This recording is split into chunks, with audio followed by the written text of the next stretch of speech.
बहन जी प्रश्न क्रमांक बोलिए। धन्यवाद अध्यक्ष महोदय।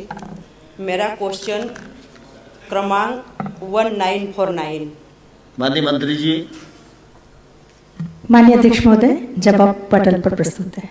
माननीय सदस्य पूरक प्रश्न करें।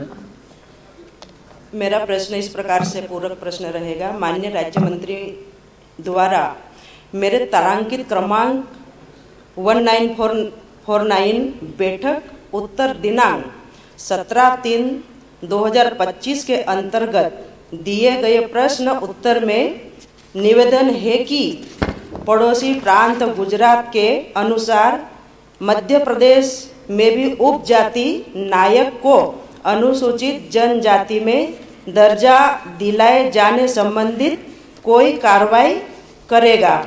यदि हाँ तो कब तक, ताकि मध्य प्रदेश में निवासरत नायक उर्फ नायकड़ा जाति के लोगों को अनुसूचित जनजाति की सुविधाओं का लाभ मिल सके? माननीय मंत्री जी बैठिए। सेना जी बैठिए। माननीय अध्यक्ष महोदय, आपके माध्यम से माननीय सदस्य को बताना चाहूंगी कि राज्यों में निवास करने वाली जातियों को भारत सरकार के द्वारा, चाहे वो पिछड़ा वर्ग हो, अनुसूचित जाति हो, जनजातियों के अनुसूची में शामिल इस आधार पर नहीं किया जा सकता कि इस राज्य में ये ओबीसी में है तो दूसरे राज्य में भी ओबीसी में होगी, या इस राज्य में जनजाति की है तो दूसरे राज्य में भी होगी। उस राज्य में उन जातियों की परिस्थितियां शैक्षणिक, आर्थिक, सामाजिक स्तर पर क्या है, उस आधार पर सर्वे होता है और सर्वे के बाद अनुसूची में वो शामिल होती है। तो हम इस बात की तुलना नहीं कर सकते कि गुजरात में यह जाति अगर अनुसूचित जनजाति में है तो मध्य प्रदेश में भी अनुसूचित जनजाति में हो। हाँ, लेकिन मैं यह बताना जरूर चाहूंगी कि 1984 में रामजी महाजन आयोग की रिपोर्ट के आधार पर इस जाति को, नायक जाति को पिछड़ा वर्ग अनुसूची के क्रमांक 4 पर जाति उपजाति बंजारा, बंजारी, मथुरा, नायकड़ा, धुरिया, लबाना, लामने के साथ वर्ष 1984 में शामिल किया गया था।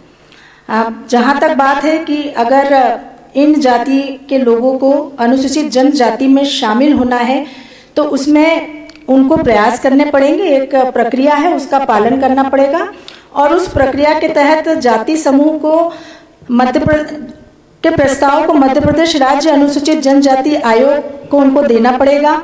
उनके द्वारा जब जनजाति आयोग को प्रस्ताव प्राप्त होगा तो जनजाति आयोग ट्राइबल रिसर्च इंस्टीट्यूट TRI को से अभिमत प्राप्त करेगा, जो सर्वे के आधार पर अभिमत देगा, और ट्राइबल रिसर्च इंस्टीट्यूट के अभिमत के आधार पर जनजाति आयोग द्वारा जाति को अनुसूचित जनजाति वर्ग में शामिल करने की अनुशंसा राज्य सरकार भारत सरकार को करेगी। तो इस प्रक्रिया का पालन करने के लिए उनको आवेदन करना पड़ेगा, तो निश्चित रूप से उनकी जाति अनुसूचित जनजाति में शामिल हो जाएगी। सेना जी दूसरा प्रश्न। जी अध्यक्ष महोदय, क्या पूरे मध्य प्रदेश में जो इस प्रकार की जाति है, जैसे धार, झाबुआ, बड़वानी, खरगोन, खंडवा, अलीराजपुर, तो क्या इस जाति का सर्वे करवाया जाएगा? माननीय मंत्री जी। माननीय अध्यक्ष महोदय, अगर प्रस्ताव, कोई जाति भी प्रस्ताव देती है उसको इस वर्ग से निकलकर दूसरे वर्ग में जाने का, तो फिर उसका सर्वे होता है, पर प्रस्ताव तो जातियों को देना ही पड़ेगा। राज्य शासन अपनी ओर से कोई अध्ययन या सर्वे नहीं करता। जो मानकर और नायक जाति है साहब, इतनी गरीब है और इतनी पिछड़ी हुई है, उनमें शिक्षा का दर भी बहुत खराब है। ऐसी स्थिति में वो लोग कैसे आवेदन कर पाएंगे? शासन अपने स्तर से उस जाति का सर्वे नहीं कर सकते।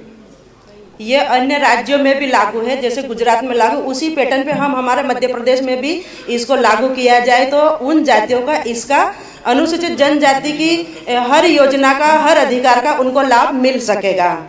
माननीय अध्यक्ष महोदय, मैं समझता हूँ कि आपकी भावना अपनी जगह उचित हो सकती है, लेकिन जो प्रक्रिया है उस प्रक्रिया में अपने को नहीं मालूम, उस जाति के लोगों को नहीं मालूम होगा, तो अपन शासन से और बाकी सभी जो अपने वरिष्ठ लोग हैं उनसे मशवरा करके प्रक्रिया के अंतर्गत जाएंगे तो ही हम सिरे चढ़ा सकते हैं। जी सर। प्रक्रिया के बाहर सरकार, मंत्री जी सीधे कोई उत्तर दे दें, ये प्रक्रिया के आधार पर ही हम बोल रहे और प्रक्रिया में ही आना चाहते हम भी।